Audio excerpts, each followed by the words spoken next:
When my husband, Michael, passed away suddenly from a heart attack, it felt like the ground beneath me had crumbled. He was only 58, still so full of life with big plans for the future. Michael wasn't just my husband, he was my partner in everything, the foundation of our family. Losing him left a void so profound that I wasn't sure how I could go on. Michael wasn't just any man, he was a devoted father to our son, David, and the kind of person who made every interaction feel meaningful. He built our home with his own hands, meticulously designing every detail, and ensured that it stood as a testament to his passion and skill. From the crown molding to the bookshelves he crafted for our living room, every corner of that house held his touch. It wasn't just a home, it was his legacy. In the weeks following his death, the house became a double-edged sword. On the one hand, it was a place of comfort, filled with memories of Michael's laughter and his steady presence.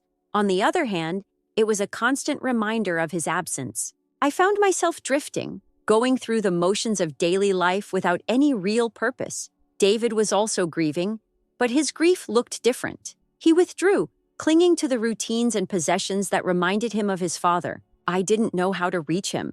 I knew I couldn't navigate this alone. At the urging of friends, I joined a grief support group at our local church. It was there that I met Steve, a kind man in his late 50s who had lost his wife to cancer 2 years earlier. Steve understood the weight of loss in a way few others could. He didn't try to fix my pain or offer hollow platitudes.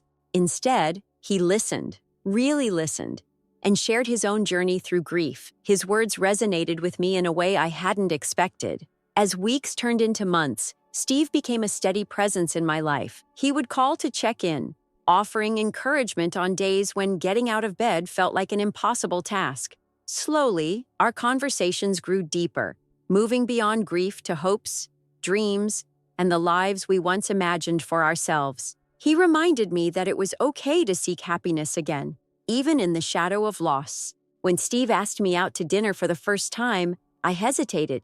Part of me felt like it was too soon, that I was betraying Michael's memory by even considering the idea.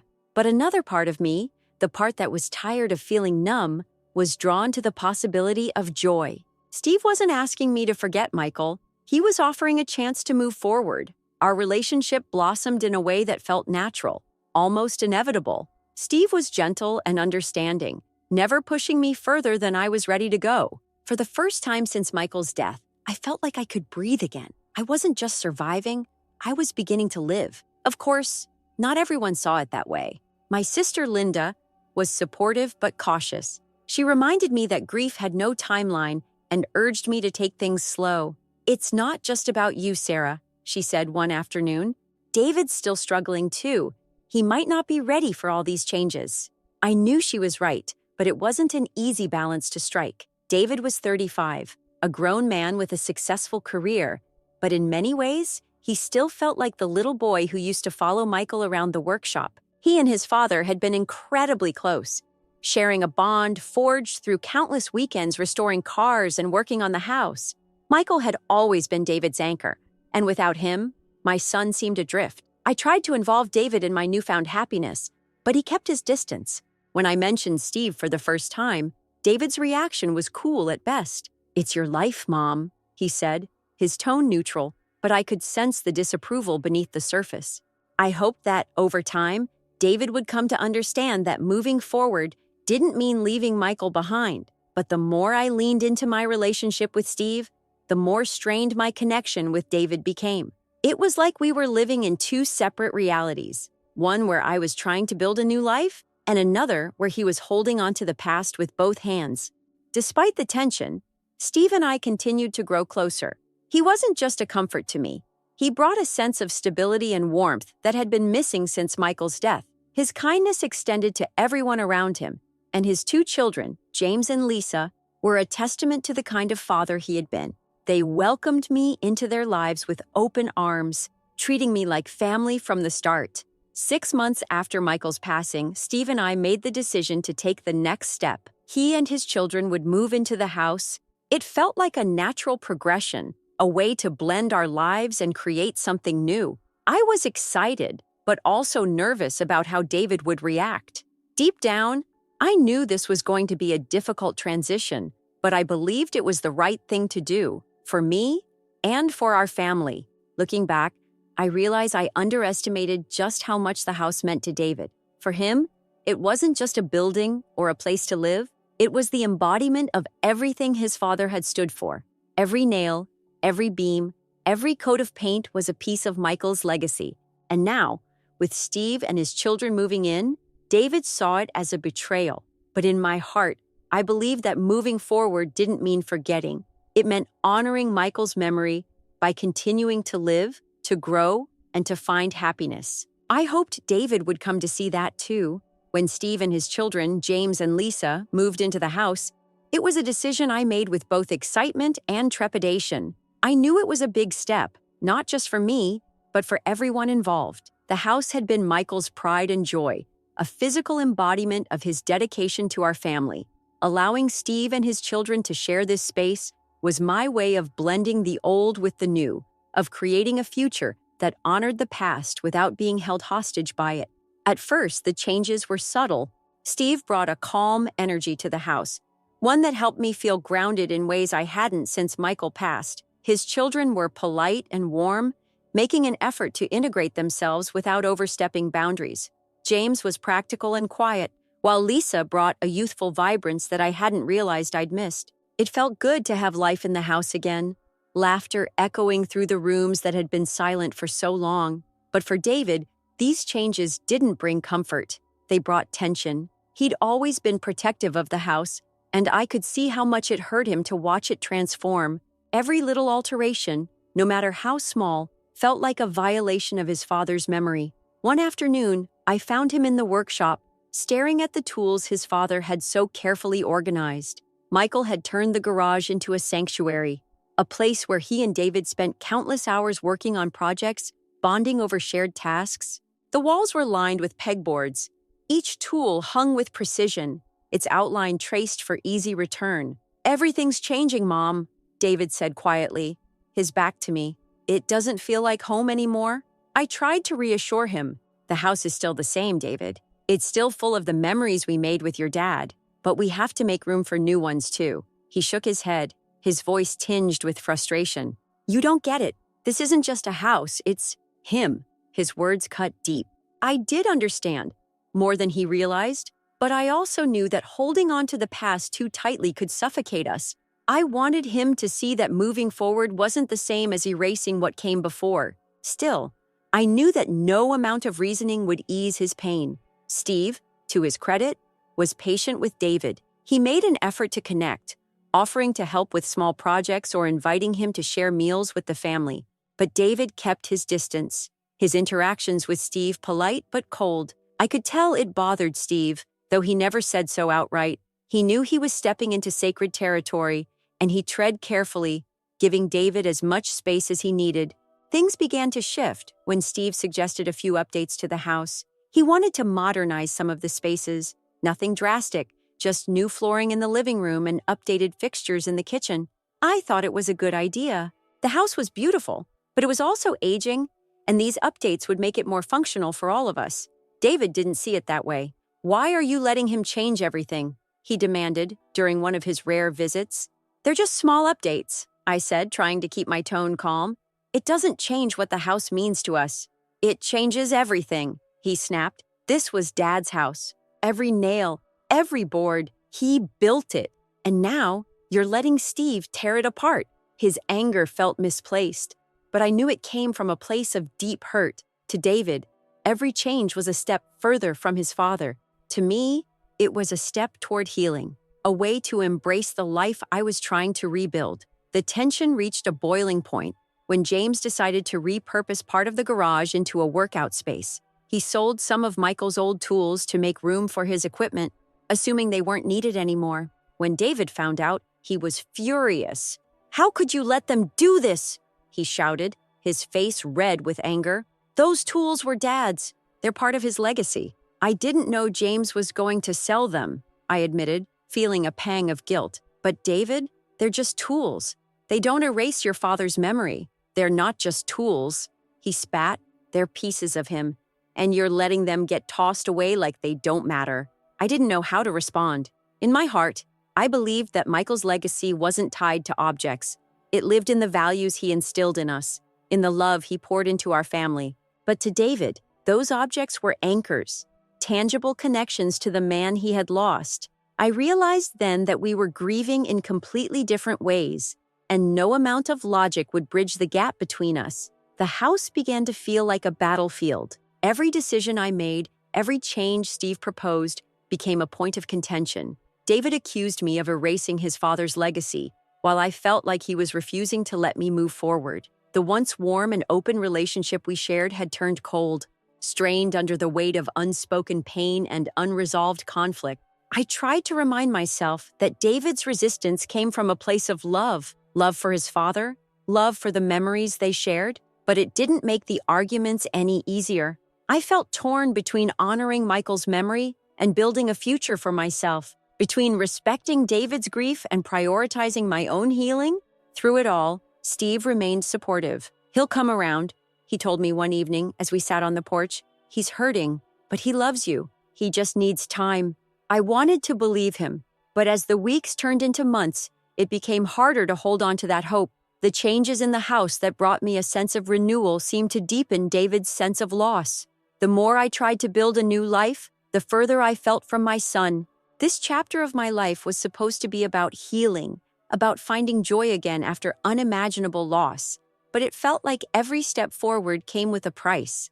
I didn't want to lose David, but I also couldn't stay stuck in the past. I hoped that somehow we could find a way to coexist in the space between memory and progress, but the cracks in our family were growing deeper, and I didn't know how much longer we could hold everything together. As time went on, the tension between David and Steve only grew, and I found myself caught in the middle. Every change Steve made to the house, no matter how minor, seemed to widen the gap between my son and me.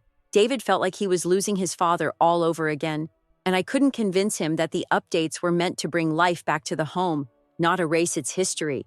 One day, Steve decided to repaint the living room and replace the worn-out hardwood floors. The old floors had been one of Michael's personal projects. He'd spent weeks sanding and staining them until they gleamed, but over the years they'd started to warp and wear, and Steve thought new flooring would be more practical. To me, it felt like a necessary update, but to David, it was sacrilege. "You're replacing Dad's floors?" he asked when he came over one afternoon and saw the work in progress. His tone was sharp, his face a mix of disbelief and anger. "David, the floors are old. They've needed replacing for years," I said, trying to explain. "It doesn't mean we don't value the work your dad put into them." He didn't seem to hear me. "You're letting him tear apart everything Dad built. First the garage, now this. What's next? The workshop?"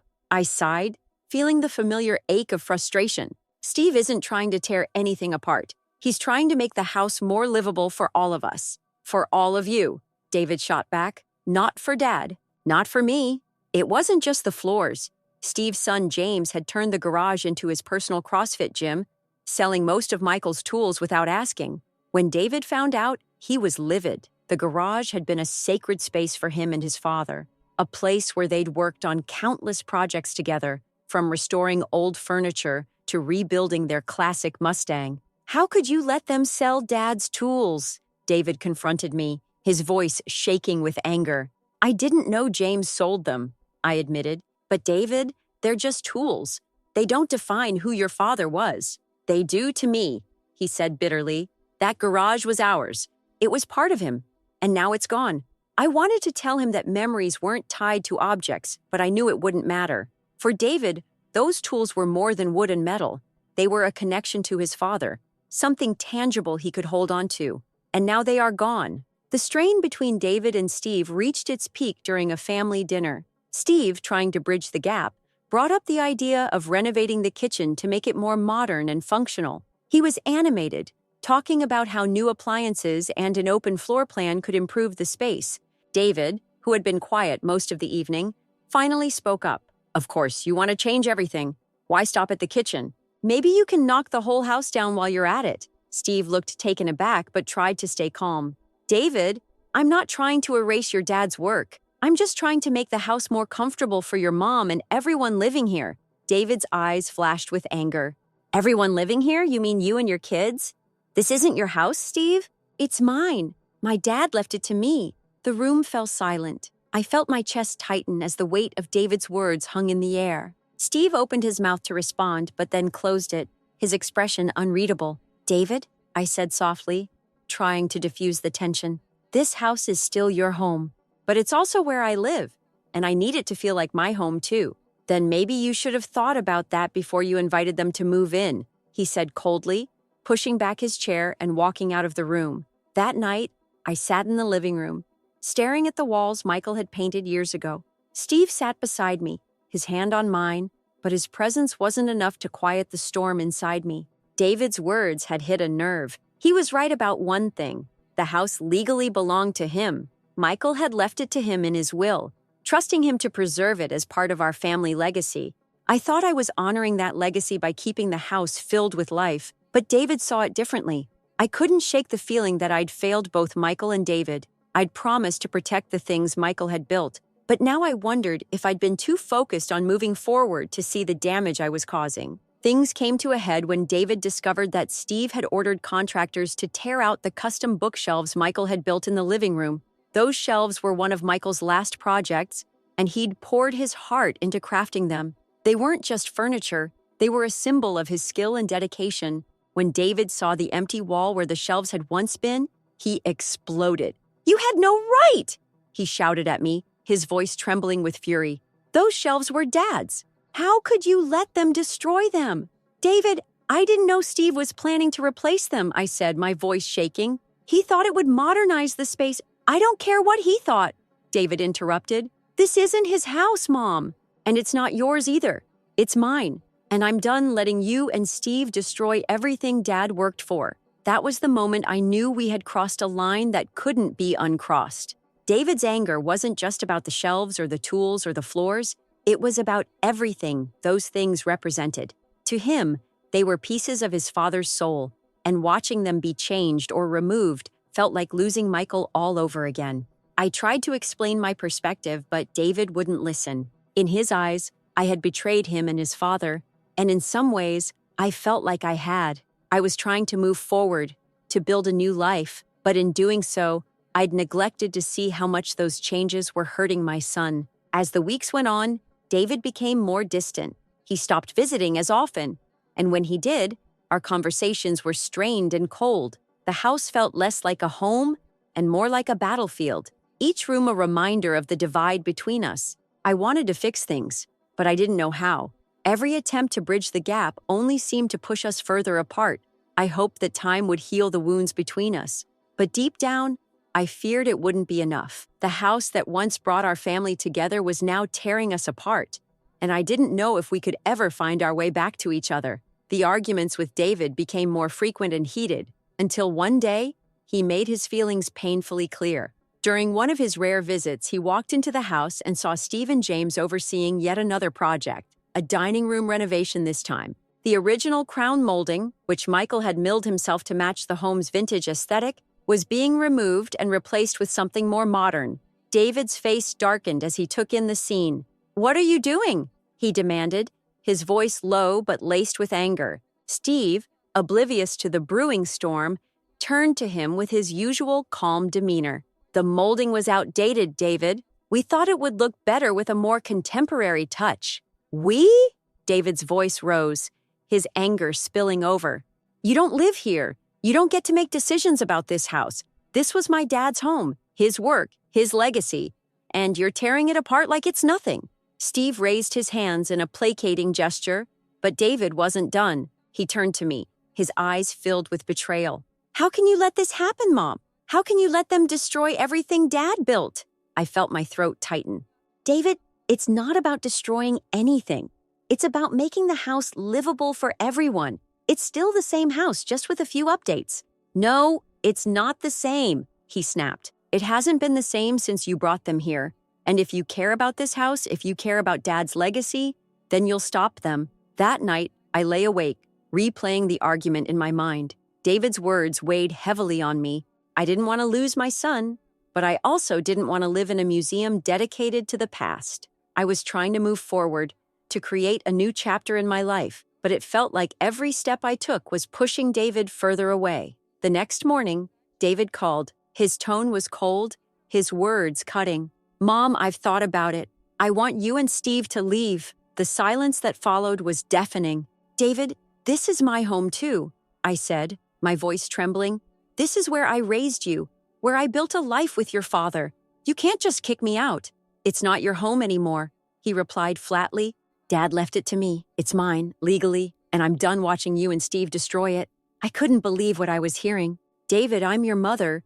This isn't just about a house, it's about our family." "You made your choice, Mom," he said, his voice hard. "You chose Steve and his kids over Dad's legacy. Over me." The call ended, leaving me stunned and heartbroken. My own son, the boy I had raised and loved, was asking me to leave the home we had shared. It felt like a rejection of everything I had tried to build, both before and after Michael's death. I tried to reason with him in the days that followed. I organized a gathering of family and friends, hoping they could help mediate. My sister, Linda, and a few others who had known Michael spoke about the importance of family and forgiveness. Our pastor even joined, reminding David of the biblical values of grace and understanding. But David remained unmoved. "This isn't about forgiveness," he said. "It's about respect. For Dad, for what he built. You don't see it, but every change you make chips away at his memory." The room fell silent.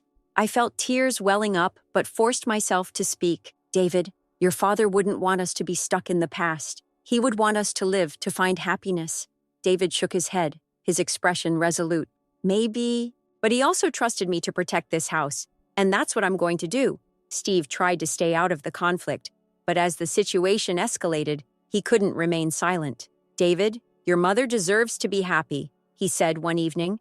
"She's not trying to erase your dad. She's trying to build a life for herself." David's laugh was bitter. "A life that doesn't include me, apparently. That's not fair," I interjected. "David, you'll always be my son. I love you, and I always will." "Then show it," he said, his voice breaking. "Stop this. Send them away and make this house what it was?" I couldn't. As much as I loved my son, I couldn't erase the progress I had made, the life I was trying to rebuild. It wasn't just about the house. It was about my right to move forward, to find joy again after losing Michael. But David couldn't see that. To him, every decision I made was a betrayal, a reminder that his father was gone and life was moving on without him. The final confrontation came a week later. David arrived with a formal eviction notice prepared by his lawyer. "You have 30 days, he said, his voice devoid of emotion. I stared at the paper in disbelief. "David, you can't be serious." "I am," he said. "I've already given you more time than I should have." Steve stepped forward, anger flashing in his eyes. "You think you can just throw your own mother out after everything she's done for you?" "This isn't about her," David shot back. "It's about Dad. And if she can't see that, then maybe she shouldn't be here." I felt a sob rise in my throat but held it back. "David, please, don't do this." His expression softened for a moment, but then he shook his head. "I'm sorry, Mom, but this is the only way." In the days that followed, I packed up my belongings, each box feeling like a nail in the coffin of my relationship with David. Steve and his children tried to comfort me, but nothing could ease the pain of being pushed out of the home where I had built my life. The house that had once been a sanctuary now felt like a battleground, and I was walking away defeated. As I left, I looked back one last time. The house stood there, silent and unyielding, a monument to everything Michael had built and everything we had lost. I didn't know if I would ever set foot inside again, or if David and I could ever repair what had been broken.